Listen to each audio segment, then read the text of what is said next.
प्रदेश के मुख्यमंत्री योगी आदित्यनाथ ने रविवार को आंवला विधानसभा क्षेत्र के सुभाष इंटर कॉलेज में भाजपा प्रत्याशी धर्मेंद्र कश्यप के समर्थन में जनसभा की। मुख्यमंत्री ने आगामी 7 मई को होने वाले मतदान में सभी से बढ़ चढ़कर भाजपा प्रत्याशी धर्मेंद्र कश्यप के समर्थन में वोट प्रदान करने के लिए अपील की।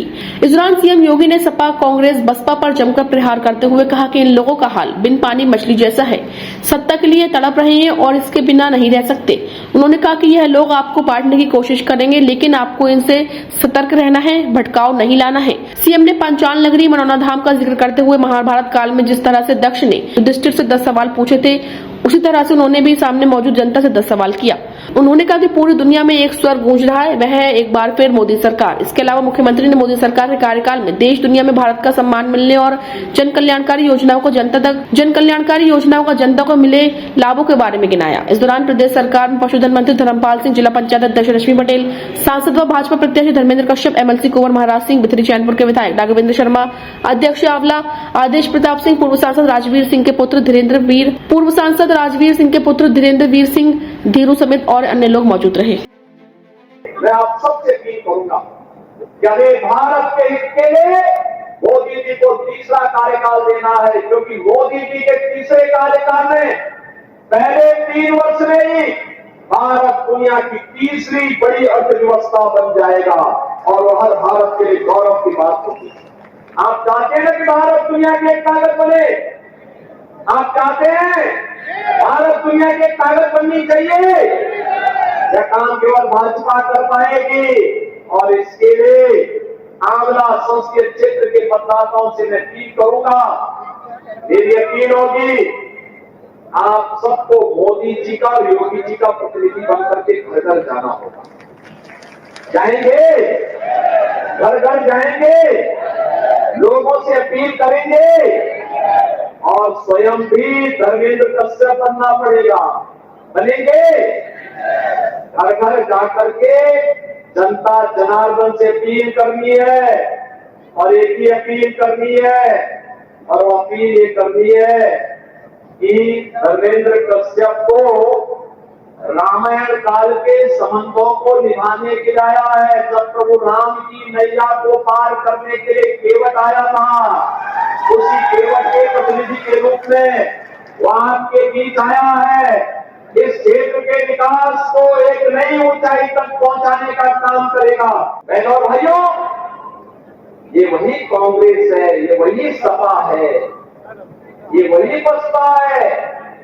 जब सत्ता में आए थे तब कहते थे, कांग्रेस के लोग कहते थे राम हुए ही नहीं, समाजवादी पार्टी के लोग कहते थे कि अयोध्या में परिंदा भी पर नहीं मर सकता। आखिर आज सत्ता से वंचित हुए, अब कैसे तड़प रहे हैं लोग? जैसे बिन पानी मछली तड़पती है, क्योंकि बगैर सत्ता के लोग रह नहीं सकते। आप सोचिए समाजवादी पार्टी के हाथ को देखिए। कल्याण सिंह जी का पूरा जीवन उत्तर प्रदेश के विकास के लिए, श्री राम जन्मभूमि के लिए समर्पित था और स्वर्गीय कल्याण सिंह जी की जब मृत्यु हुई, समाजवादी पार्टी ने अपने संवेदना के एक भी शब्द नहीं व्यक्त किए। कल्याण सिंह जी प्रदेश के पूर्व मुख्यमंत्री, राज्यपाल, और उनकी दुखद मृत्यु पर समाजवादी पार्टी के पास संवेदना के एक भी शब्द नहीं। मुलायम सिंह जी की मृत्यु हुई, मैं स्वयं गया था, मैं सेफई गया था, लखनऊ भी गया था, सेफई भी गया था, श्रद्धांजलि देने के लिए गया था। लेकिन बहनों और भाइयों, ये समाजवादी पार्टी के ही लोग एक माफिया की मौत पर कैसे घड़ियाली आंसू बहाते हैं, आपने भी देखा होगा। एक माफिया के मरने पर हत्या करने के लिए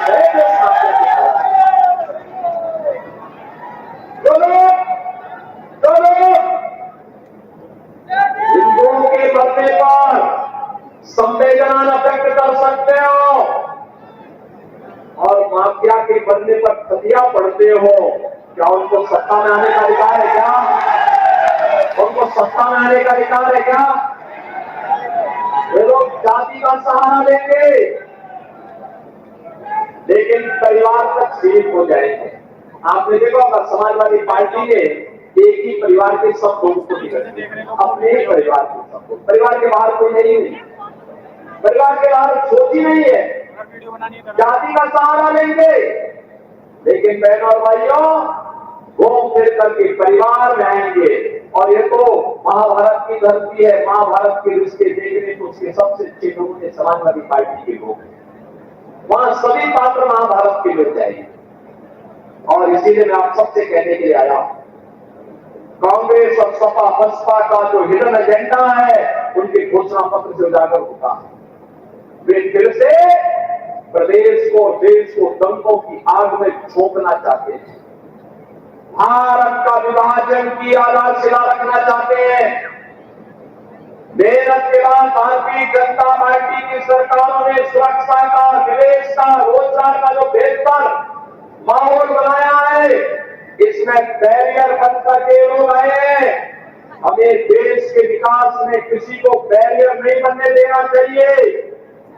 अगर कांग्रेस सपा बसपा चाहती, कांग्रेस चाहती देश की आजादी के तत्काल बाद अयोध्या में राम जन्मभूमि के भव्य मंदिर के निर्माण का मार्ग प्रशस्त हो गया होता।